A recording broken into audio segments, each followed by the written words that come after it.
العالمین والصلاة والسلام علی سید الانبیاء والمرسلین اما بعد فاعوذ باللہ من الشیطان الرجیم بسم اللہ الرحمن الرحیم۔ الحمدللہ الحادی پروگرام میں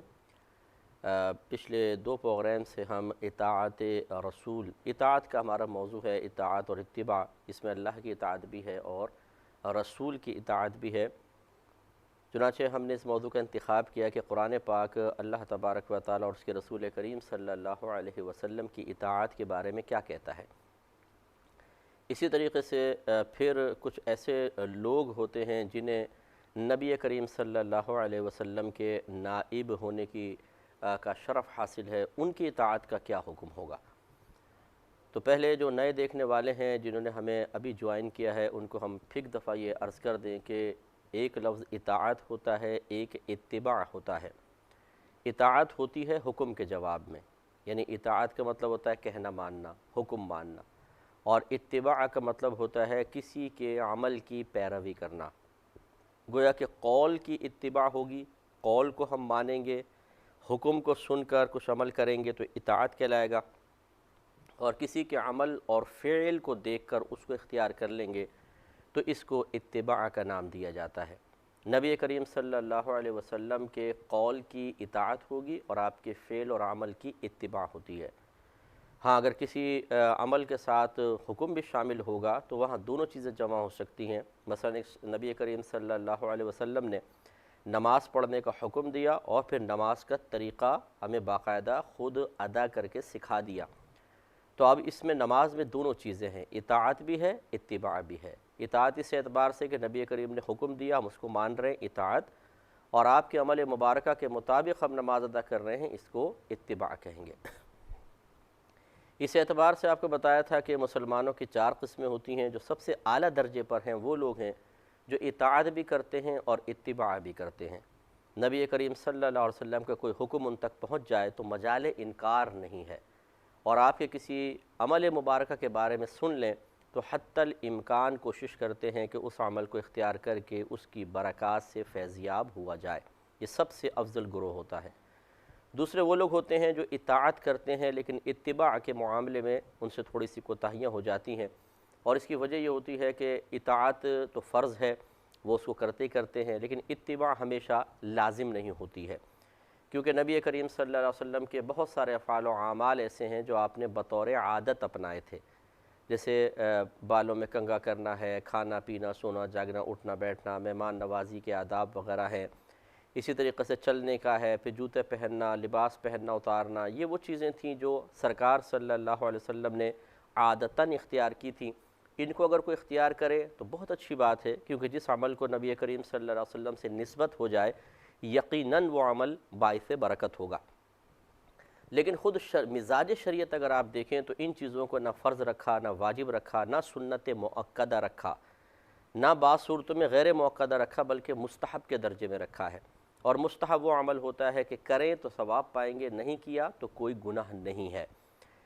تو بعض ایسے ہوتے ہیں، علماء ہوتے ہیں، فقہاء ہوتے ہیں کہ جو علم کی خدمت میں بہت زیادہ مصروف رہتے ہیں، تو پھر ان کا وہ اطاعت میں کوئی کوتاہی نہیں کرتے، لیکن وہ ان معاملات میں اتباع کہ جو فرض واجب نہیں ہے اس میں وہ تھوڑا سا وقت کی قلت کی بنا پر توجہ نہیں کر پاتے ہیں، تو یہ گروہ بھی پہلے سے تھوڑا سا کم درجے کا ہوگا، لیکن یہ کوئی ہم اس کو غلط نہیں کہیں گے، قابل گرفت نہیں ہے۔ تیسرا گروہ وہ ہوتا ہے جو بدترین گروہ ہے، سب سے بدترین، اور وہ ہیں جو نہ اطاعت کرتے ہیں نہ اتباع کرتے ہیں۔ ان کو کوئی حکم بیان کر دیں وہ ہنس کے ٹال دیں گے، اور وہ اپنے آپ کو نبی کریم صلی اللہ علیہ وسلم کی سنت کے سانچے میں ڈھالنے کے لیے بھی تیار نہیں ہوتے ہیں۔ اتنی دنیاوی خواہشات اور دنیا کے اندر انسان مگن ہو جاتا ہے، اور دنیا کو جنت بنانے کے چکر میں انسان نہ رسول کی پرواہ کرتا ہے، نہ ان کے حکم کی پرواہ کرتا ہے، نہ اللہ کے حکم کی پرواہ کرتا ہے، نہ نبی کریم صلی اللہ علیہ وسلم کے اعمال و افعال میں ان کو کوئی چاشنی نظر آتی ہے، کوئی چارمنگ نظر آتی ہے۔ وہ کہتے ہیں یار جیسے لائف گزر رہی ہے گزرنے دو، لائف سے انجوائے کرو۔ ان کی انجوائمنٹ کا اینڈ ہوگا جب موت آئے گی۔ ویسے دنیا میں بعض اوقات پتہ چل جاتا ہے کوئی ایکسیڈنٹ ہو گیا، شدید بیماری لگ گئی، تو پھر انسان کو اللہ یاد آ جاتا ہے اور وہ کہتا ہے کہ یار کاش میں حالت صحت میں اپنے رب کو راضی کرنے کے لیے عمل کر لیتا۔ اب جب وہ بستر پہ پڑا ہوتا ہے باوجود کوشش کے ہل بھی نہیں سکتا ہے، بعض اوقات بیچارے ایسے ایسے لوگ بھی ہوتے ہیں نہ نماز ادا کر سکتے ہیں نہ وضو کر سکتے ہیں، اور پھر چونکہ اس قسم کے لوگوں نے اپنی باطنی صفائی تو کی نہیں ہوتی تو دنیا کی محبت رچ بس گئی ہوتی ہے، لہٰذا دنیا سے جدائی کا غم ان کو آدھا کر دیتا ہے۔ اب حیرت دیکھیں کہ ہمارے نبی کریم صلی اللہ علیہ وسلم ہمیں یہ ذہن دیتے ہیں کہ آخرت دنیا سے بہتر ہے، اور کبھی آپ نے دیکھا ہے کہ کوئی بہتری کی طرف جائے اور ترقی کی طرف جائے اور آدھا رہ جائے؟ ہم تو خوش ہو جاتے ہیں اگر ہمیں دنیا کا ملے، مطلب پروموشن مل جائے، اگر ہمارے کاروبار سے روزانہ 1000 روپے نفع ہے وہ 1,00,000 کی طرف چلا جائے تو ہماری خوشی کا عالم کیا ہوتا ہے، کوئی ٹھکانہ نہیں ہوتا۔ ہم کبھی ایسا نہیں ہوگا کھانا چھوڑ دیں، پینا چھوڑ دیں، ٹینشن آ جائے، ڈپریشن کا شکار ہو جائیں، ہماری صحت ختم ہو جائے اور لوگ ہمیں دیکھ کر کہیں یار تم تو آدھے رہ گئے ہو، کبھی بھی ایسا نہیں ہوگا۔ لیکن جب دنیا سے آخرت کی طرف جا رہے ہوں، جہاں اللہ تعالیٰ کی بارگاہ میں ہماری روح سجدہ ریز ہوگی، جہاں جنت دکھائی جائے گی، جہاں نبی کریم صلی اللہ علیہ وسلم کا دیدار ہوگا، جہاں نیک اعمال کا وہ دائمی بدلہ ملنا شروع ہوگا جس میں کبھی زوال نہیں ہے، تو انسان آدھا رہ جاتا ہے۔ تو یہ وجہ کیا ہے؟ باطنی صفائی نہیں ہے، ایمان کی کمزوری ہے، دنیا کو سب کچھ سمجھا تھا۔ تو جب اطاعت رسول سے کوئی منہ موڑتا ہے، اتباع سے بھی دور ہوتا ہے، تو پھر ایسا ہی ہوتا ہے کہ اس کو پھر بیوی بچے زیادہ عزیز لگتے ہیں، اور آخرت میں اللہ تبارک و تعالیٰ کی بارگاہ میں حاضر ہونا اس کے لیے انتہائی دشوار ہو جاتا ہے۔ اور اللہ تعالیٰ نے کافروں کی صفت لکھی ہے قرآن عظیم میں کہ وہ اللہ کی ملاقات کو اور اللہ تعالیٰ ان کی ملاقات کو ناپسند فرماتا ہے۔ تو یہ بعض اوقات ایک مومن اور مسلمان کے اندر صفت داخل ہو جاتی ہے کہ دنیا کی محبت کا غلبہ، فضولیات کو دیکھنا، گندی چیزوں کو جان بوجھ کے خیالات کو ذہن میں لانا، بری صحبتوں میں رہنا، دنیا میں اتنا مشغول کر دیتا ہے کہ انسان پھر آخرت کو فراموش کر دیتا ہے، اور اس کو نہ اللہ سے ملنے کی کوئی مطلب تڑپ ہوتی ہے، نہ نبی کریم صلی اللہ علیہ وسلم کو دیکھنے یا آپ سے ملاقات کا کوئی شوق اور جذبہ ہوتا ہے، بلکہ وہ سمجھتا ہے کہ دنیا سے گیا تو سب میرا ختم ہو جائے گا۔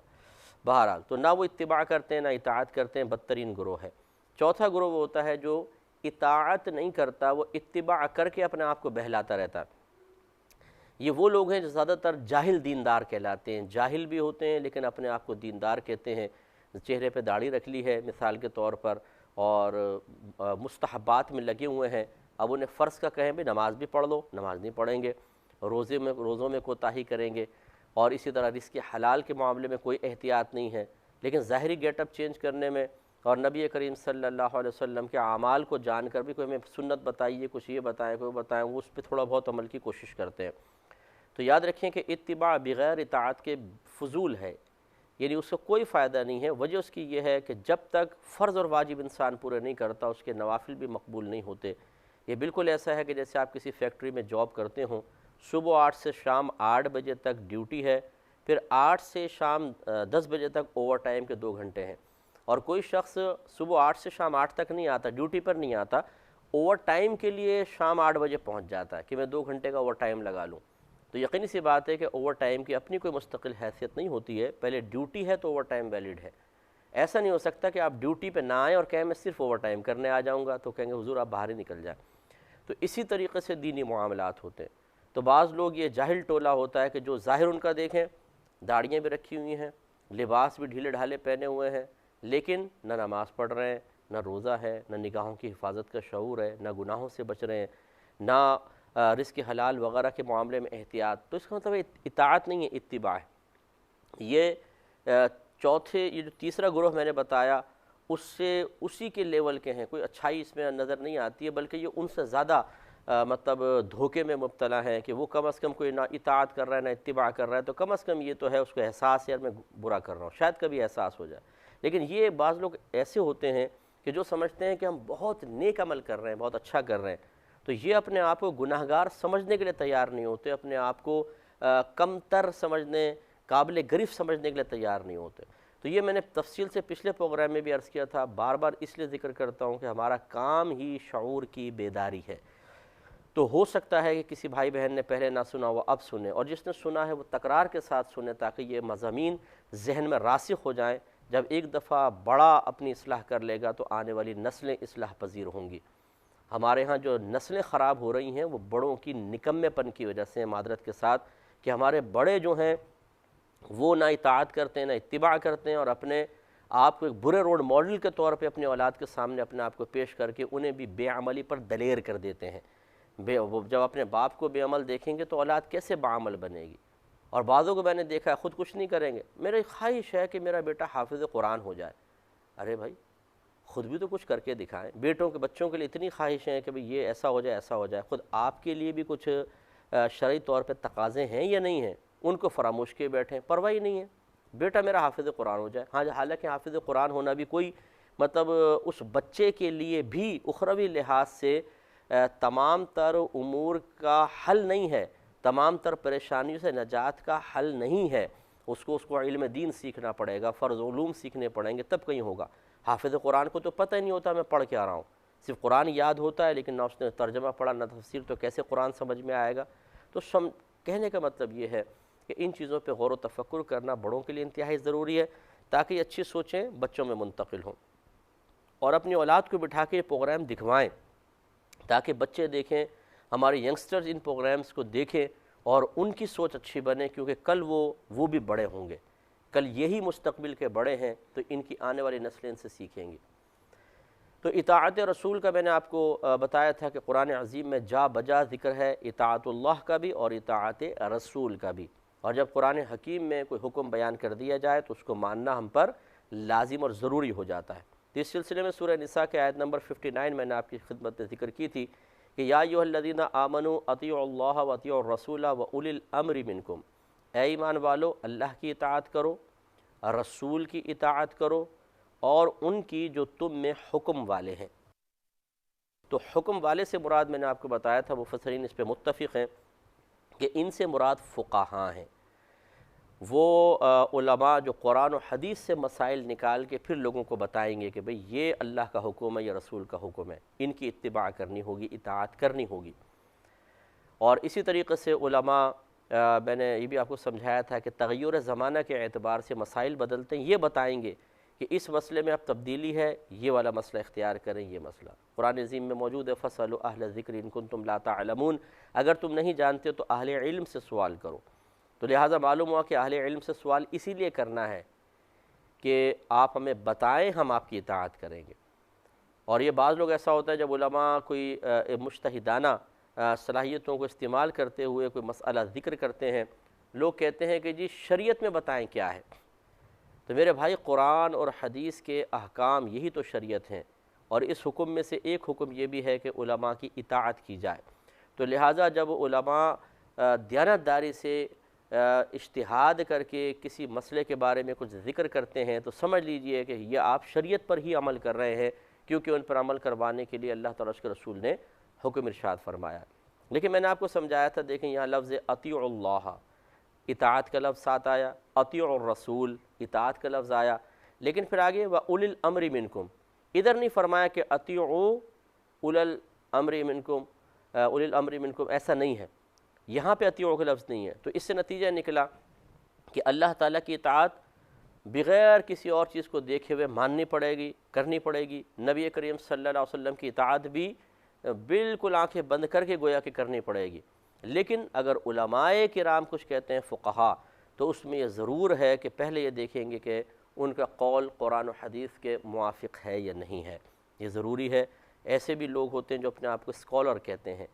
اور میڈیا پر بھی آتے ہیں بہت سارے لوگ ایسے آپ کو نظر آئیں گے، لیکن ان کے جو نظریات ہوتے ہیں، خیالات، ان کی جو تعلیمات ہوتی ہیں، وہ اسلامی بیسکس جو ہیں ان سے بھی متصادم ہوتی ہیں، ٹکراتی ہیں۔ اسی لیے پھر یہ حکم دیا کہ ایسا نہیں کہ جو اپنے آپ کو کہہ دے میں عالم ہوں، میں اسکالر ہوں، اس کی بات، اس کی اطاعت کرنا، اس کی بات ماننا ہم پہ واجب ہو جائے گا، بلکہ حکم یہ ہے کہ پہلے اسے قرآن و حدیث پر پیش کیا جائے، اس کے موافق ہو تو قبول کیا جائے، اگر مخالف نظر آئے تو رد کر دیا جائے۔ اب شاید عوامی جو لوگ ہیں، ہماری جو بھائی بہن ہمیں سن رہے ہیں، وہ کہیں گے ہمیں کس طرح پتہ چلے گا کہ یہ عالم دین صحیح ہے یا نہیں ہے، اور اس کا فرمان قرآن و حدیث کے موافق ہے یا نہیں ہے؟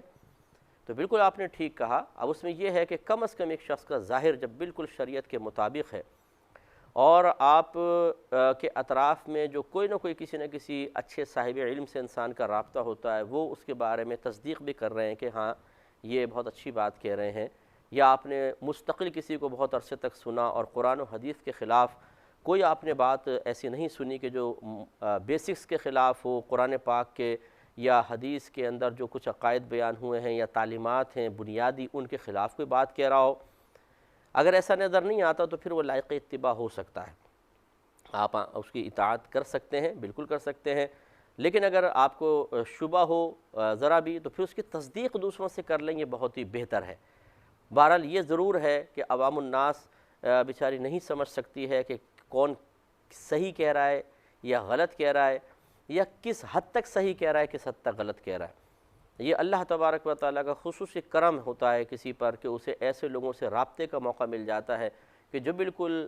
قرآن اور حدیث کے موافق تعلیم فراہم کر رہے ہوں اور ان کا عمل بھی قرآن و حدیث کے مطابق ہو۔ میں آپ سب کے لیے دعا کرتا ہوں کہ اللہ تبارک و تعالیٰ آپ کو ایسے ہی افراد کے قریب کرے کہ جو عقائد کے اعتبار سے بھی بالکل وہی عقیدہ رکھتے ہوں جو قرآن و حدیث کے موافق ہیں، اور ان کا عمل بھی شریعت کے عین مطابق ہو، اور ان سے آپ کا رابطہ ہو اور آپ ان کی تعلیم کی روشنی میں اور ان کے ذریعے جو قرآن اور حدیث کے احکام آپ تک پہنچ رہے ہیں ان کو آپ حاصل کریں۔ بہرحال لیکن یہ ضرور ہے کہ اب جو علماء حق ہیں وہ ایسا ہوتا ہے کہ جب وہ کسی کو سنتے ہیں تو پھر اس میں اگر کوئی خرابی نظر آتی ہے، کوتاہی نظر آتی ہے، کیونکہ ہم جیسے لوگ فوراً پہچان جاتے ہیں، کوئی بھی بات کہہ رہا ہو، اللہ کا بڑا کرم ہے کیونکہ اثر دراز سے ہم قرآن و حدیث کی تعلیمات کی خدمت میں لگے ہوئے ہیں، بلکہ اللہ تعالیٰ نے ہمیں لگایا ہوا ہے، ہمارا کوئی ذاتی کمال نہیں ہے۔ تو ہم جب کچھ سنتے ہیں تو پھر ہمیں فوراً اندازہ ہوتا ہے کہ نہیں یہ فلاں چیز کے خلاف ہے، یہ غلط ہے، یہ فلاں چیز کے خلاف ہے، یہ غلط ہے، ایسا ہوتا ہے۔ تو پھر ان علماء کی ذمہ داری ہے کہ وہ عوام کو ہوشیار کریں کہ بھئی یہ چیز جو ہے یہ صحیح نہیں ہے، آپ اس طریقے سے نہیں، اس طریقے سے اس کو لیجئے گا۔ تو اس کا مطلب یہ ہوا کہ کچھ ایسے علماء جو واقعی آپ جن کو صحیح سمجھتے ہیں ان سے اپنا رابطہ مضبوط رکھیں۔ کوئی نووارد آتا ہے، نیا آتا ہے تو اس کے بارے میں یا اس کی تعلیم کے بارے میں ذرا بھی ڈاؤٹ ہو تو ان علماء سے رجوع کر کے اس کی تصحیح کی جائے۔ انشاءاللہ مزید اس پہ کلام کریں گے، لیکن نیکسٹ پروگرام میں وآخر دعوانا ان الحمدللہ